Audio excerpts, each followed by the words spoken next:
가까이는 지금 날씨가 궂은데도 불구하고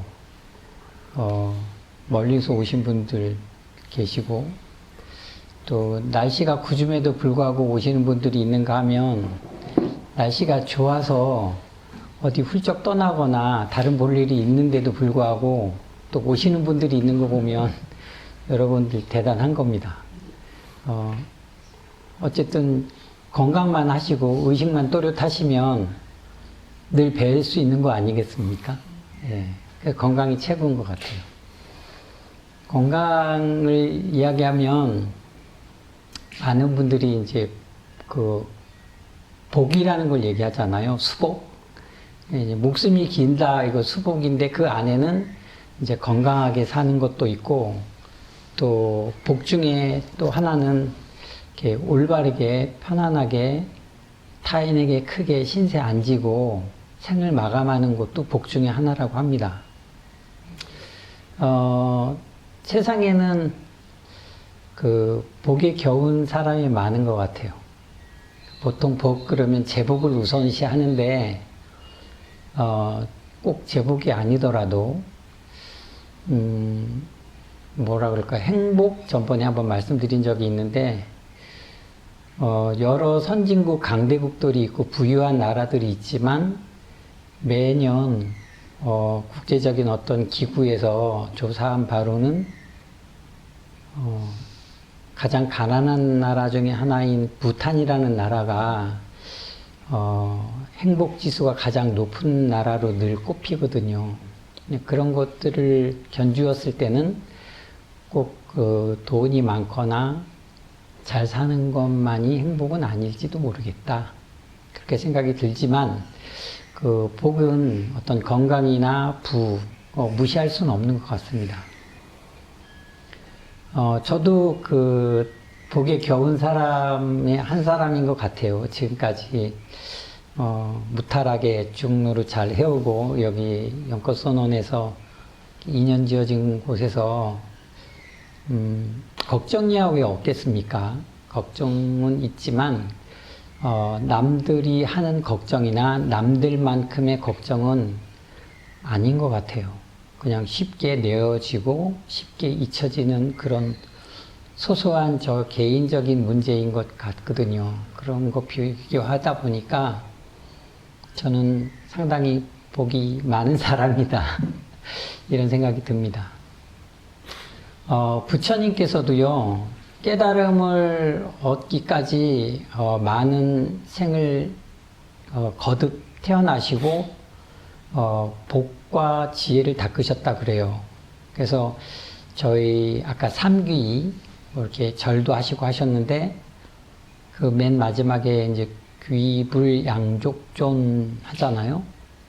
그 부처님께 양족존, 양쪽이라는 것이 둘 다인 거고, 족이라는 것이 여기에 표현되는 거는 발이거든요. 인도에 가시면 이제 그 룸비니에도 부처님의 양족이 있는데, 부다가야에도 있습니다만, 거기에 보면은 부처님의 발바닥을 이제 양족이라고 해요.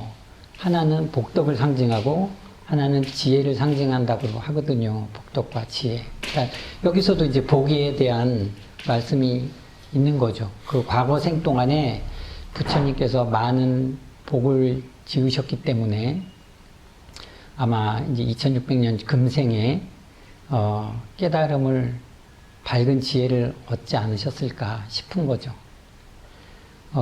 세상에는 많은 직업이 있습니다. 지금 이제 주부들도 계시고, 이제 연세가 지긋한 중년의 나이에 계신 분들도 있는데, 어떻게 보면 주부도 전업주부, 직업이 있는 거죠. 또 많은 분들이 사회생활을 하시면서, 예전에는 한 가지 직업을 평생 직장이라고 해서, 여기서도 이제 직장, 직업을 얘기하지만, 그게 좋은 의미로 읽혀진 적이 있었어요. 근데 서양에서는 또 많은 직업을 바꾸면서 경험을 쌓고 하는 것을 더 바람직한 사회생활이라고 보기도 하더라고요. 어떤 문화의 차이인지는 모르겠습니다만, 여러분들이 이제 지금까지 살아오시면서 많은 직업군을 경험하셨을 건데, 보통 보면은 기업인들이나 장사를 하시는 분들 보면, 소비자라는 말이나 아니면 고객이라는 말로 상대하는 분들이 계시잖아요. 거기서 이윤이라는 걸 취하죠. 또 정치인들이라 보면 지지자들이 있는 거고 정당을 형성해야 되니까. 그리고 이제 공무원들이라 그러면 그 대상이 국민이 되는 거겠죠. 연예인이나 예술가 같은 경우는 팬들이나 아니면 독자들이나 시청자들 뭐 이런 부류가 될 것 같아요. 만약에 그런 여러 가지 직업을 통해서 여러분들이 하고자 하는 일들에 대한 만족감을 느끼기도 하고 또 한편으로는 거기에서 경제적으로나 아니면 명예적으로나 아니면 보이지는 않지만 그거를 운용할 수 있는 힘을 얻는다 그러면 그것도 얻는 것이죠. 그래서 여러분들이 어떤 직업을 갖고 있던 간에 그게 생계의 보탬이 되는 거는 뭐 부인할 수 없는 사실이지만 그 대상이 고객이건 소비자건 뭐 지지자건 팬이건 간에 거기에서 얻어지는 무엇이 있다 그러면 나에게 이익되는 게 있다 그러면 반드시 돌려주어야 합니다. 나누어 주거나 저희는 이제 회양이라 그러죠. 되돌림을 하는 그런 의지가 필요한 거죠. 더러 사회적인 물의를 일으키는 분들 중에 세금을 포탈하거나 안 내는 분들이 있잖아요. 그러면 나라에서 이제 공무원들이 찾아가서 그걸 찾아내잖아요. 왜냐하면 그분들이 임대사업을 하건 무엇을 하건 그 대상으로 얻어지는 이윤을 얻게 되는 거기 때문에 거기에 합당한 본인의 책무는 다 해야 된다고 생각을 해요. 납세의 의무라고 이제 저희들은 그렇게 배웠지만 불교에서 말하는 것에서도 저희들이 얻고 있는 것이 있다 그러면 그것을 되돌려 줘야 하는 거죠. 왜 그러냐면 아주 오래됐지만 90년대 말에 저에게 처음 계율을 가르쳐 준 스님이 계세요. 부산 관음사의 회주이신 지자 현자 스님이라는 스님으로부터 송광사 시절에 이제 계율을 배웠는데 그때 제가 받았던 책이 있어요. 그 책 이름이 방편계시라는 책이에요. 근데 물론 경전은 아니지만 그 허운 스님이라는 1980년대 중국에서 태어나신 스님이 한 분 계세요. 그 스님이 19에 출가를 해서 돌아가신 때가 120세에 돌아가셨어요. 그래가지고 법납이 101년이야. 근데 그 스님의 제자들이 그분께서 남기신 법문을 적은 책이 방편계시라는 책이에요. 그 말씀을 해주신 분은 허운대사라는 분이죠. 그 책을 이제 찬찬히 보았을 때 한 구절이 이제 지금 생각이 나서 그래요. 왜 여러분들이 그 직업을 택해서 생활하는 동안에 취해진 이윤을 돌려줘야 하냐면 물론 여러분들이 각고의 노력이나 기술, 지식을 발휘해서 얻은 것 역시도 중요하지만 그 대상이 없었으면 쓰임새가 적을 거거든요. 그래서 그거를 취할 수 있도록 도와주신 분들이 고객이고 소비자이고 또 독자이고 팬이고 하기 때문에 또 나아가서는 국민이고 시민이고 하기 때문에 내가 얻은 그 물질적인 것에 대한 일부는 돌려주어야 한다. 그렇지 않으면 이거는 훔치는 것과 같다. 그게 그 허운대사 말씀 중에 제자들과 나눈 어떤 부분의 한 귀절로 제가 기억을 하고 있습니다. 여러분들이 지금 살아오시면서 도네이션이라는 것을 얼만큼이나 많이 자주 양보다 어떤 마음적인 부분에 대해서 하셨는지 되묻고 싶네요. 저 역시도 아까 열거한 그런 직업군은 아니지만 종교인으로서 이제 추줄간 어떤 수도 생활을 하는 사람이다 보니까 저도 취하는 게 있어요. 얻어지는 게 있더라고요.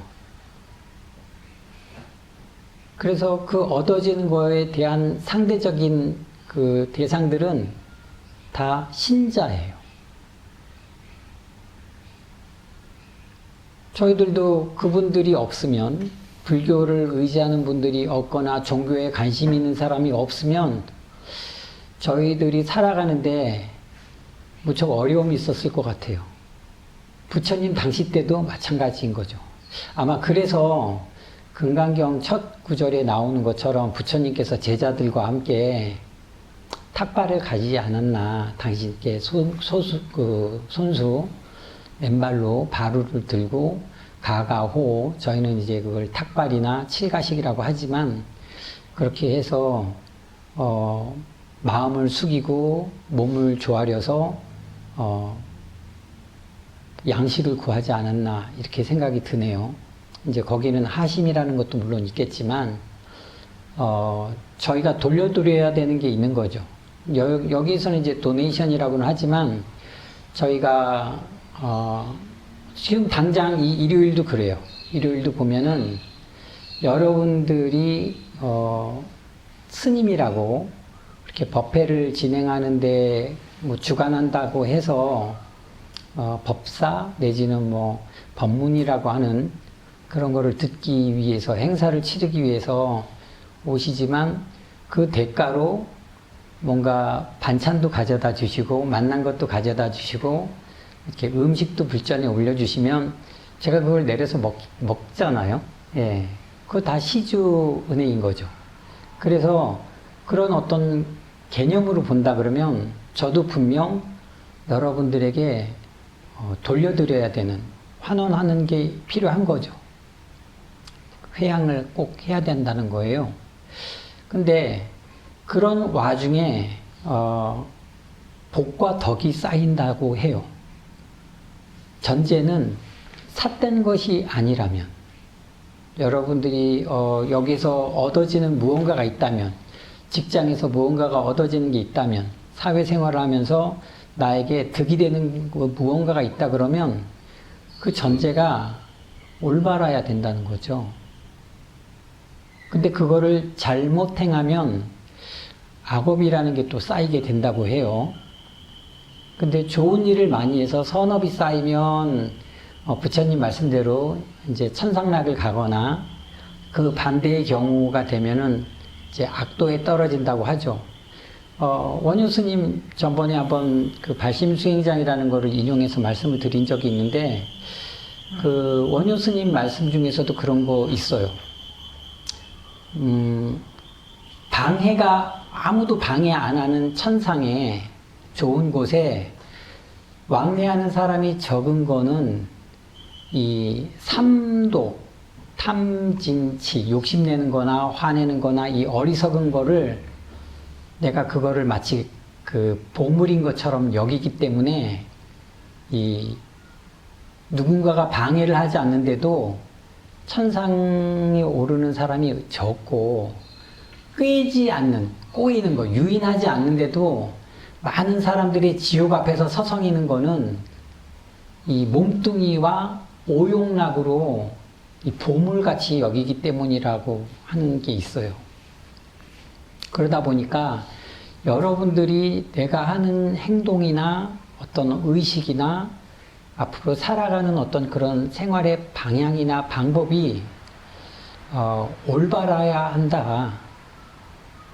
그렇지 않으면 지나친 욕심에 우리가 물이 들어서 이게 욕심인지 정상적인 생활인지 가늠이 안 되는 경우가 있어요. 권력이 그렇죠. 그리고 돈 많은 사람들이 갑질이라는 걸 하는 게 그런 거잖아요. 아니면 직장 상사가 아랫사람들을 함부로 하는 것들. 이런 것들이 내가 하는 행위가 올바르지 않는다라는 거를 쉽게 깨치지 못하는 데서 생기는 오류가 아닐까. 그래서 우리가 이게 이거지지 않으면 행할 수 없는 것들이 있어요. 그거를 저희는 업이라고 해요. 이게 잘못인지 아닌지도 모르는 사이에 행해지는 것들. 그게 이제 나쁜 습관이면 악업으로 가는 것이죠.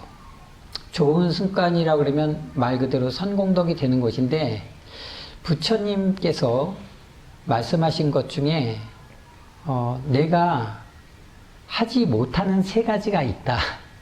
그래서 부처님의 삼불능이라는 게 있대요. 첫째, 방금 말씀드린 것처럼 저희가 절에 오시면 많은 분들이 업장소멸을 바라는 경우가 있어요.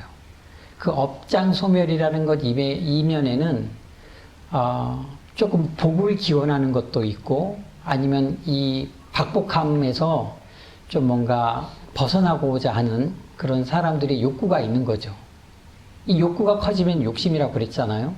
근데 그런 것에서 행해지는 모든 것들을 저희는 업이라고 하는데, 그 업을 대신 면해줄 수가 없다.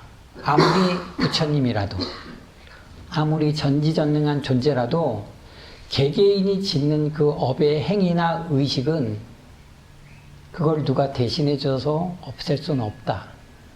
또 하나는 부처님께서 마음을 내시거나 이제 과거 전생에 호명이라는 보살의 지위에 있다고 했는데, 그 보살의 지위는 중생을 제도하고 깨달음을 얻고자 하는 것이 그 보살의 어떤 기본적인 사상이라고 한번 말씀드린 적이 있는데, 그 부처님께서도, 보살님께서도 이 중생을 제도하는 데 있어서 인연 닿지 않는 이들은, 여기서 이들이라는 건 중생 모두 다예요. 사람뿐만이 아니라 인연이 닿지 않는 중생은 제도할 수가 없다. 그랬거든요. 그러니까 여러분들 보면 부처님의 어떤 이름 석자나 아니면 이 연꽃선언이라는 장소나 아니면 저와 어떤 인연된 그 계기로 해서 이렇게 오랜 시간 동안 자리를 함께 하는 것들이, 그 마음을 놓지 않는 것들이, 날씨가 굳건 여러 가지 경우가 생기건 그래도 이런 불심을 유지하는 것들이 인연이 있다라는 거예요. 깊은 인연. 그래서 이 인연이 없는 중생은 아무리 노력을 해도 닿지 않는다면 제도할 기회조차 없는 거죠. 대신에 그 인연이라는 것을 믿는다 그러면 여러분들이 부부관계를 갖거나 처음 얘기한 것처럼 사회생활을 하면서 접해지는 많은 이들이 있잖아요. 근데 그들도 다 인연관계예요. 한 예로 과거에 어떤 그 범죄자가 감옥에 있었는데, 그 감옥에 있었음에도 불구하고 그 사람을 사랑하는 연인을 만나가지고 감옥에서 결혼한 사람이 있는 걸 제가 압니다. 상식적으로 본다 그러면, 이치상으로 본다 그러면 사회적인 물의를 일으키고 많은 사람에게 피해와 공포감을 준 사람이 누군가 마음 착한 이를 만나서 새 인생을 살아간다는 게 좋기는 하지만 어쩌면 좀 부당할지도 모르겠어요. 그래서 우리는 표현하죠. 복에 겨운 사람이라 이렇게 표현하지만, 왜냐하면 그 복이라는 것 이면에 인연 닿는 이가 있었기 때문이에요. 그 인연 중에 여러분들은 불연이라는 것을 이제 맞이한 거죠. 그래서 다행히 그러한 불연으로 인해서 이러한 장소, 그리고 저와의 어떤 만남, 그리고 앞으로의 어떤 그런 삶에도 유익하다 그러면 이 인연을 잘 키워서 성장을 시켜서 큰 복이 증장될 수 있도록 해야 되는 거죠. 그게 이제 또 하나의 부처님 가르침이기도 해요. 그래서 두 번째가 이제 인연 닿지 않는 사람은 제도할 수 없다라는 것이고, 세 번째가 부처님께서 중생을 제도하고자 하나 많은 이들을 제도하셨을지 모르겠어요.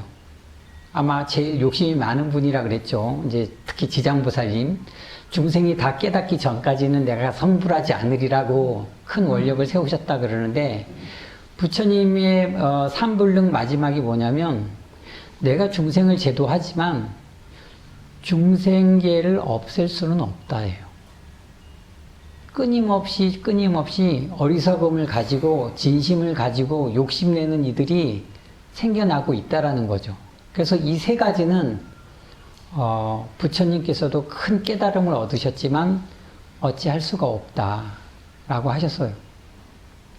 저희들이 욕심이라는 것, 진심이라는 것들의 바탕은 어리석음에서 나타난다고 하는 것 같거든요. 그러니까 여러분들이 삶을 살아가실 때 있어서 과연 어떠한 방법과 어떠한 삶의 내용이 우리를 유익하게 하느냐. 제일 두려운 거는 어쩌면 사회적으로 봤을 때 평판일지도 몰라요. 누군가 나를 판단하는 기준, 뭐 동서양을 막론하고 체면이라는 것을 중시하게 생각한 적도 있고, 또 자존심, 명예 이런 것들을 귀하게 여기고 살아가잖아요. 근데 그런 것들이 그냥 단순한 사회생활 상식적인 것에서 생겨나진 않아요. 올바른 도리나 견해에서 비롯된다고 생각을 하거든요.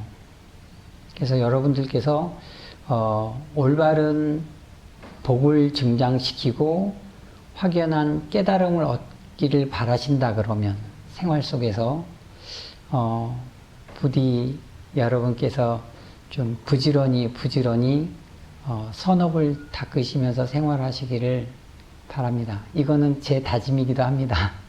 오늘 법문은 이것으로 마치겠습니다.